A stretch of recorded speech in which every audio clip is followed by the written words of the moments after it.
दोस्तों, आज की कहानी है ननद जी आप बिना बताए मायके क्यों आई, घर में खाना नहीं है। दोस्तों, कहानी शुरू करने से पहले अगर आपने हमारे चैनल को सब्सक्राइब नहीं किया है तो सब्सक्राइब कर लीजिए ताकि आपके पास पहुंचे हर नया वीडियो। सुरभि के घर में आज बहुत सहल पहल है। घर की लक्ष्मी मेरा कहने का मतलब है घर की बेटी समृद्धि कुछ दिन के लिए मायके रहने आई है। भाभी, ये साड़ी तो बहुत अच्छी है, मुझे सिल कर दिला दीजिएगा। हाँ हाँ, क्यों नहीं, आज काम खत्म करके शाम में बाजार की तरफ चलते हैं। हाँ भाभी, पानी पूरी खाए भी बहुत जमाना हो गया, वह भी खा लेंगे, मिलकर बड़ा मजा आएगा। सुरभि के कमरे में दोनों ननद भाभी दोपहर के खाने बाद गप्पे लड़ा रही हैं। समृद्धि जब भी आती हैं ये दोनों तो दुनिया ही भूल जाती हैं। कोई और भी घर में है कि नहीं, अपना ही बातों में मगन हैं। सुबह से सास इन दोनों को कमरे में बैठा देखकर मन में बोल रही हैं और साथ साथ इन दोनों को देखकर खुश भी हो रही हैं। इतने में सुरभि अपनी सास को वहां खड़ा देखकर बोलती हैं, अरे मम्मी, आप वहां क्यों खड़ी हैं, आप भी इधर आइए। मम्मी, आप भी थोड़ा बैठिए, हम दोनों पास। समृद्धि बोली, अरे तुम दोनों को अपने आपस की गपशप से फुर्सत मिले तब ना। हंसते हुए महेश्वरी जी बोली, महेश्वरी जी के 2 बच्चे हैं, एक बेटा बड़ा और एक बेटी। दोनों ही बच्चे माता पिता के लाडले हैं। अमन, जो कि बैंक में एक अच्छे पद पर कार्यरत है, और समृद्धि का अगले 2 महीने में ग्रेजुएशन पूरा होने वाला है। थोड़े समय बाद अमन की शादी उसके साथ ऑफिस में काम करने वाली सुरभि से हो गई। सुरभि के घर में आते ही समृद्धि को जैसे एक बहन और एक सहेली मिल गई। दोनों ही मिल गई। इन दोनों के बीच का प्यार देखकर माता पिता खुशी से फूले न समाते। अब समृद्धि का ग्रेजुएशन भी पूरा हो गया था। हंसते खेलते वक्त बीत रहा था। 6 महीने बाद समृद्धि के लिए भी एक संपन्न परिवार का रिश्ता आया और उसकी शादी भी हो गई। पर फिर भी इन दोनों के बीच कभी कोई दूरियां नहीं आई। शादी होने के बाद भी समृद्धि और सुरभि लगभग रोज फोन पर बातें करती और सुरभि को हमेशा समृद्धि के आने का इंतजार रहता है। समृद्धि समझदार थी, जैसे कि अगर उसे आना होता था तो सुरभि भाभी को सुबह में ही फोन करके बता देती थी ताकि सुरभि अपने हिसाब से और समय से अपनी तैयारियां कर ले। इससे सुरभि को भी बड़ी आसानी हो जाती थी। आज भी समृद्धि दोपहर में आने वाली थी तो उसने सुबह में ही अपनी माँ और सुरभि भाभी से फोन करके बता दिया था। अच्छा हुआ समृद्धि, तुम बता देती हो, मैं सुबह में ही सारा काम निपटा कर तुम्हारे लिए समय आसानी से निकाल पाती हूँ। हाँ भाभी, मैं सोचती हूँ अपनी वजह से किसी को परेशान नहीं करूं और यहाँ आऊं तो आपके पास भी समय रहे। मेरे पास बैठने का नहीं तो आपका पूरा समय किचन में ही चला जाए, जो कि मैं हरगिज नहीं होने दूंगी। तुम दोनों की समझदारी से तो मुझे लगता है दुनिया की सारी ननद भाभी ऐसी होनी चाहिए। महेश्वरी जी ने दोनों को ये कहते हुए गले लगा लिया। 4 दिन कैसे हवा में निकल गए पता ही ना चला। हंसते गाते खाते पीते ये दिन ना सुरभि को पता चले ना समृद्धि को। समृद्धि के जाने का वक्त आ गया। अगली बार इतना समय ना लगा देना आने में। रुंधे गले से सुरभि समृद्धि से गले लगते हुए बोली, हाँ हाँ भाभी, जल्दी आऊंगी। समृद्धि अपने माँ पापा भाई भाभी के गले लगी और चली गई। घर में समृद्धि के जाने से काफी सन्नाटा हो गया था। दूसरे दिन शाम में, मम्मी जी खाने में क्या बना लो? कुछ भी बना लो, फिर भी बेटा कुछ हल्का ही बनाना, आज तबीयत कुछ ठीक नहीं है।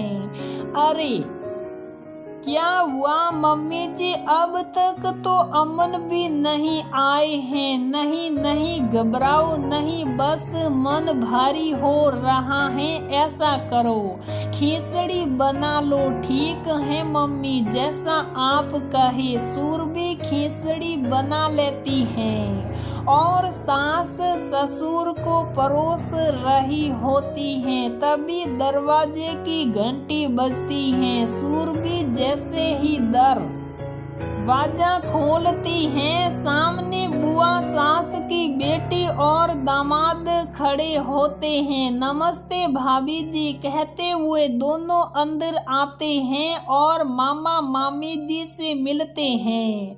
दोनों को इस समय रात के खाने के समय ऐसे आया हुआ देखकर सुरभि के हाथ पैर फूल जाते हैं। वह मन में सोचती हैं, अब क्या करे? खाने में भी खिचड़ी बनी है। इस कोरोना काल में तो होटल से भी नहीं मंगवा सकते हैं। अमन भी घर पर नहीं होता है, जिस वजह से सुरभि को बहुत परेशानी होती है खाना बनाने में। पर फिर भी वह फ्रिज से सब्जियां निकालती हैं और जैसे तैसे सास की मदद से 2 रंग की सब्जी, पूरी और वेज पुलाव और मीठे में गुलाब जामुन तैयार कर देती हैं। अब बेचारी सुरभि बहुत थक जाती हैं, पर फिर भी मुस्कुराते हुए सबके साथ बैठी हैं। खाना पीना होने के बाद वो दोनों घर की तरफ रवाना हो जाते हैं। सुरभि बहू, तुम बहुत थक गई हो, जाओ जाकर कमरे में आराम कर लो। ससुर जी बोले, हाँ बेटा, तुम्हारे पापा सही कह रहे हैं, तुम जाओ अपने कमरे में। सास ने भी हामी भरी। मम्मी जी, मुझे बहुत खुशी है कि आप दोनों को मेरी इतनी फिक्र है, और मैं ये भी कहना चाहूंगी कि मुझे अंजू दीदी का आना जरा भी बुरा नहीं लगा। बुरा ये लगा कि वह अगर शाम में मुझे बता देती तो मैं पहले से ही सब करके रखती। समृद्धि भी आती हैं, वह बता देती हैं तो मुझे आसानी रहती है। हाँ बेटा, सही कह रही हो, पूरा समय तुम्हारा किचन में चला गया। इतना सब करने के बाद भी अंजू अपनी माँ से हमेशा की तरह शिकायतें लगाएगी। पहले मेरी शिकायतें लगाती थी और अब बोलेगी कि मेरे पास सूरबी भाभी जरा भी बैठी नहीं। सास ने घबराते हुए बोला, अरे ऐसे कैसे शिकायत लगाएगी वह? तुम फोन उठाओ, रितु दीदी को लगाओ, आज मैं शिकायत करूंगा। ससुर जी नाराजगी भरे लहजे में बोले, नहीं पापा जी, आप मत बोलिए कुछ, मेहमान तो भगवान सम्मान होता है। सूरबी बोली, मैं मानता हूँ कि मेहमान भगवान सम्मान होता है और तुम सही कह रही हो, लेकिन ऐसे अचानक किसी के घर पहुँच जाना, वह भी पति के साथ शोभा नहीं देता। उसको आना था तो बता सकती थी। काम का बोझ तुम पर बढ़ गया। पहले अंजू और रितु दीदी तुम्हारी सासू माँ साथ ऐसा ही करते थे, तब मैं कुछ समझ नहीं पाता था, लेकिन अब तो बढ़ते समय के साथ कुछ ज्यादा ही हो रहा है। ये मुझे बिल्कुल अच्छा नहीं लगता। ये कहते हुए ससुर जी अपनी बहन को फोन लगा देते हैं। प्रणाम दीदी, कैसी हैं आप? हाँ छोटे, मैं ठीक हूँ, तू कैसा है? दीदी, मुझे अंजू की शिकायत करना है आपसे। क्यों, क्या हो गया? ऐसा क्या कर दिया मेरी फूल सी बच्ची ने? हुआ कुछ भी नहीं, बात बस इतनी सी है कि अगर उसे मेरे घर आना था तो एक फोन करके मुझको या तुम्हारी भाभी को बता सकती थी। पति के साथ आना, वह भी रात के समय, बगैर खाना खिलाए हम लोग भेज नहीं सकते थे, शोभा नहीं देता। वह घर के दामाद हैं। भाई की बात सुनकर रितु जी को अपनी और अपनी बेटी की गलतियों का एहसास हुआ कि कैसे वह बिन बताए भाई के घर कभी भी पहुंच जाती थी। फिर वह बोली, हाँ छोटे, तो सही कह रहा है, वह मेरे घर भी ऐसे ही कभी भी आ जाती हैं। मैं उसको समझा दूंगी। हाँ दीदी, समझा देना ही अच्छा होगा, क्योंकि मैं नहीं चाहता कि किसी के ऊपर काम का इतना बोझ पड़े।